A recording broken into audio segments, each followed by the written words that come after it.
Selamat pagi umat yang dikasihi Tuhan, sukacita kita bisa berada di dalam minggu yang baru, anugerah Tuhan sendiri. Dan biarlah kita tetap berada dalam sukacita, damai sejahtera, dan berpengharapan iman kepada Tuhan Yesus Kristus. Saat ini kita akan merenungkan firman Tuhan, mari kita mohon pertolongan Roh Kudus, kita berdoa. Tuhan, kami mengucap syukur buat hari yang Kau beri, kami mengucap syukur buat kesempatan anugerah Tuhan, kami masuk dalam minggu yang baru. Kami mengucap syukur buat nafas kehidupan, kekuatan di tengah kelemahan tubuh, kesehatan yang Kau anugerahkan bagi kami. Saat ini kami juga mengucap syukur untuk kesempatan kami merenungkan firman Tuhan. Berbicara bagi setiap kami dalam kuasa Roh Tuhan, sehingga kami dimampukan untuk dapat mendengarnya dan melakukannya dalam hidup kami sehari-hari. Dalam nama Tuhan Yesus kami berdoa. Amin. Pembacaan Alkitab pada pagi hari ini terambil dari surat 1 Petrus pasal 2 ayat 9 sampai 10 yang menyatakan, tetapi kamulah bangsa yang terpilih, imamat yang rajani, bangsa yang kudus, umat kepunyaan Allah sendiri, supaya kamu memberitakan perbuatan-perbuatan yang besar dari Dia yang telah memanggil kamu keluar dari kegelapan kepada terangnya yang ajaib. Kamu yang dahulu bukan umat Allah, tetapi yang sekarang telah menjadi umatnya, yang dahulu tidak dikasihani, tetapi yang sekarang telah beroleh belas kasihan. Demikianlah pembacaan Alkitab. Berbahagialah kita yang tidak hanya mendengar, tapi mau melakukannya dalam hidup kita sehari-hari. Umat yang dikasih Tuhan, kemarin ibadah minggu kita belajar bagaimana kita semua sebagai orang percaya pada hari-hari ini adalah orang-orang yang juga dipilih dan dikuduskan oleh Allah untuk masuk di dalam rencana agung Tuhan, bahwa kita dipanggil dan dipilih menjadi umat pilihan Allah untuk melakukan, dikatakan di sini, memberitakan perbuatan-perbuatan yang besar dari Tuhan. Nah, pemilihan ini bukan hanya diberikan kepada umat Israel, ya, para bapak-bapak rohani, ya, seperti Abraham, gitu ya. Terus kepada para hakim, para nabi, para raja di zaman Perjanjian Lama, atau tidak hanya kepada para murid, para rasul, ya, yang mengikuti Yesus Kristus, tetapi panggilan dan pemilihan itu juga dinyatakan bagi kita orang-orang percaya pada saat ini.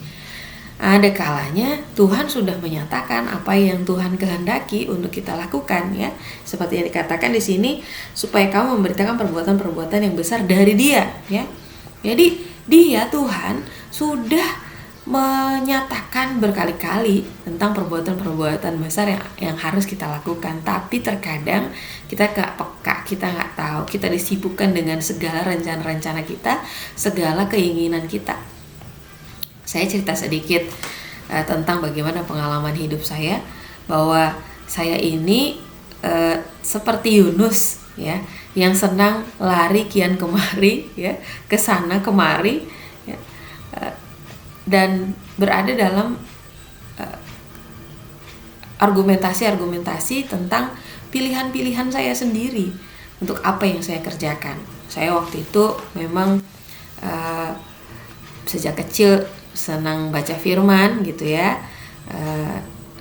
Saya suka banget baca Mazmur 23, ya. Mazmur 23 itu, Tuhan adalah gembalaku, takkan kekuranganku. Hampir tiap malam saya baca, apalagi kalau lagi sedih-sedihnya jadi anak-anak, gitu ya.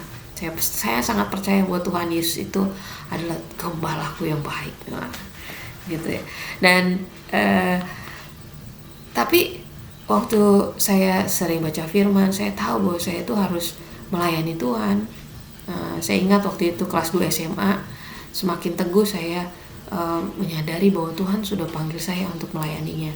Tapi saat itu saya ketakutan dan menganggap bahwa melayani Tuhan itu jadi guru PA, melayani Tuhan itu jadi pemusik gereja, melayani Tuhan itu jadi panitia, menjadi pelayan Tuhan itu menjadi pengurus pelkat, pengurus komisi, lalu jadi aktivis di gereja. Lalu saya juga pikir saat itu dengan membaca dan merenungkan firman, menjadi pelayan Tuhan itu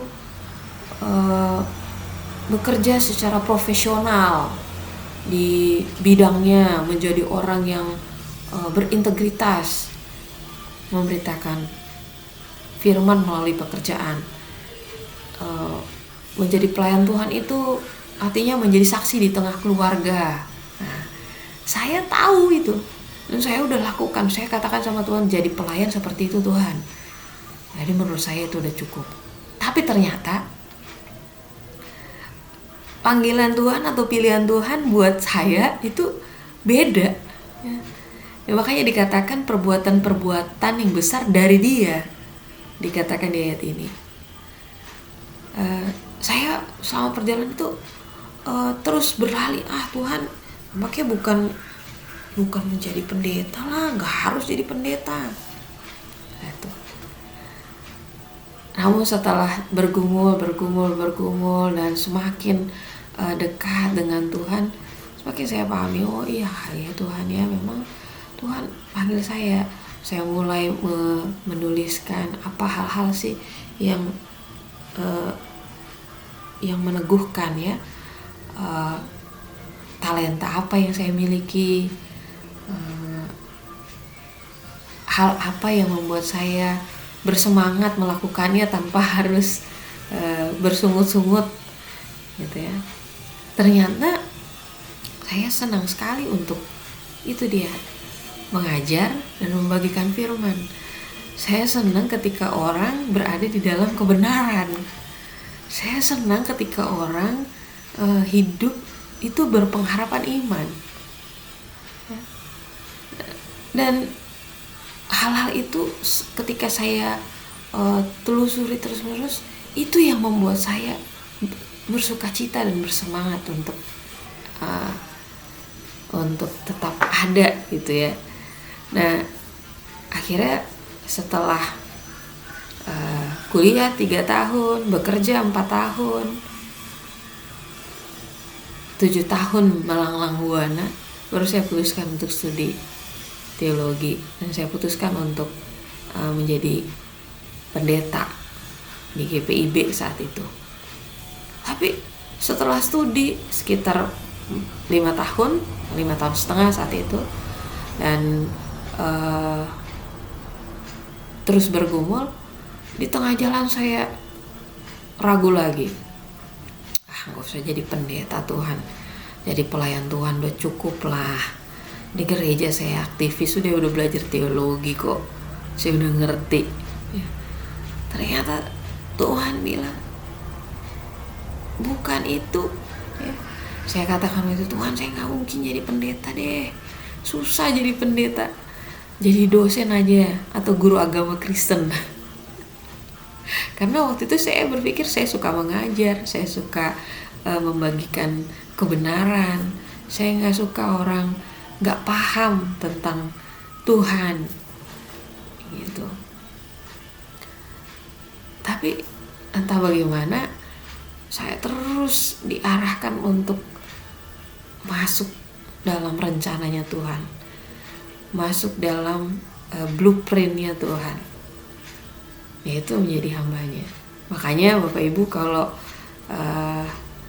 banyak pendeta-pendeta saat ini menjadi pendeta di usia muda ya, di bawah 30 tahun. Saya jadi pendeta udah di atas 30 tahun ya.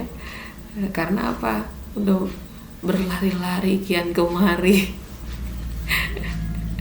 Dan saya belajar bahwa ternyata kalau kita sebenarnya sadar akan siapa identitas kita, akan panggilan dan pemilihan Tuhan bagi diri kita, akan rencana Tuhan yang besar, itu kita gak akan membuang-buang waktu kita sia-sia ya. Saya gak bilang bahwa apa yang saya lakukan sia-sia ya, gak ada yang sia-sia. Saya diproses, saya dibentuk, saya dipersiapkan sedemikian rupa untuk masuk dalam rencana Tuhan yang ajaib ini dan besar ini, untuk melakukan pekerjaan Tuhan yang luar biasa besarnya gitu ya.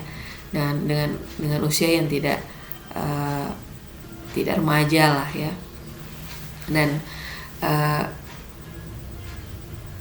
kadang kita punya rencana terhadap diri kita sendiri, dan akhirnya itu tidak sesuai dengan kehendak Allah dan akhirnya membuang-buang waktu kita.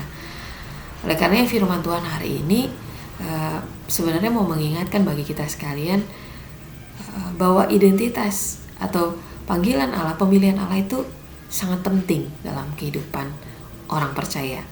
Ada banyak orang yang udah tua gak tahu mau bikin apa, udah masuk usia lanjut, sampai usia lanjutnya gak paham apa sih maksud Tuhan nyiptain saya, apa sih kehendak Tuhan bagi saya, apa sih perbuatan besar yang Tuhan sediakan untuk saya kerjakan sebagai seorang pribadi. Banyak sekali. Oleh karenanya hari ini saya mau mengingatkan betapa pentingnya untuk mengetahui apa yang menjadi kehendak Tuhan untuk kita kerjakan dan lakukan. Saya menghimbau dan mengajak kepada kita sebagai orang tua, temukan apa yang menjadi kehendak Tuhan. Kalau memang kehendak Tuhan bagimu adalah menjadi kepala keluarga, jadilah kepala keluarga yang bertanggung jawab. Kalau memang panggilan Tuhan bagimu adalah menjadi ibu rumah tangga, jadilah ibu rumah tangga yang baik, yang benar, yang berjuang sungguh-sungguh melakukan tugas tanggung jawab ya. Jangan akhirnya kita hidup sekadar hidup begitu. Nah, kalau kita juga dalam kehidupan sebagai orang tua, mari kita ajak dan renungkan, ajak anak-anak kita agar mereka merenungkan, kamu sesungguhnya mau jadi apa? Tanya sama Tuhan. Tuhan mau kamu mengerjakan apa? Perbuatan besar apa yang Tuhan mau lakukan melalui dirimu? Nah, kita harus bimbing anak-anak kita untuk menemukan identitasnya.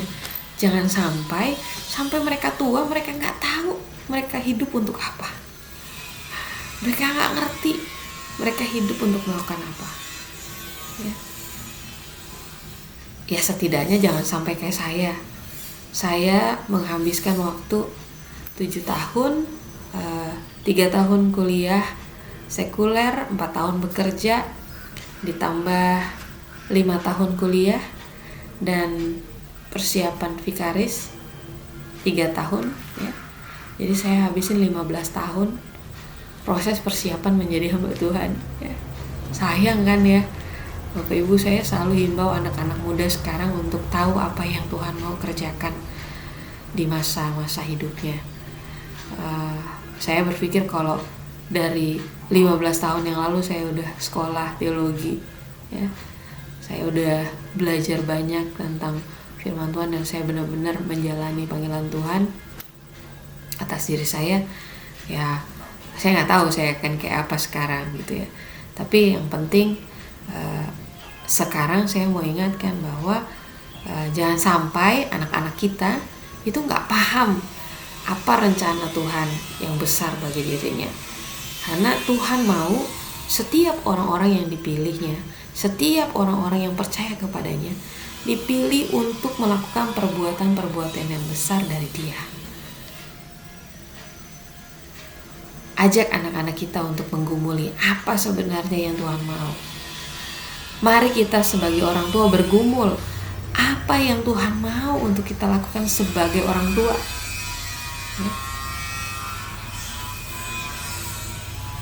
Banyak hal memang saya nggak bisa paksakan semua orang harus jadi pendeta. Enggak, saya nggak bilang begitu. Tetapi yang saya maksud adalah ketika kita benar-benar mengetahui apa yang Tuhan mau dalam hidup kita, maka tentu kita akan berbahagia. Apa yang kita kerjakan itu jadi berkat.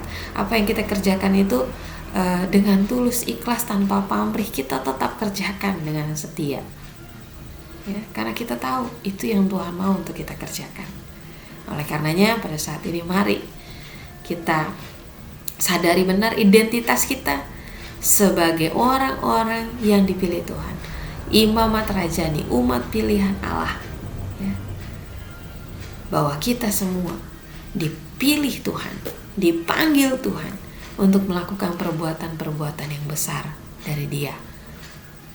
Gumuli bersama dengan Tuhan, tanyakan kepada Tuhan, dan temukan apa yang menjadi panggilan Tuhan, supaya hidup kita semakin bermakna bagi banyak orang. Tuhan memberkati kita.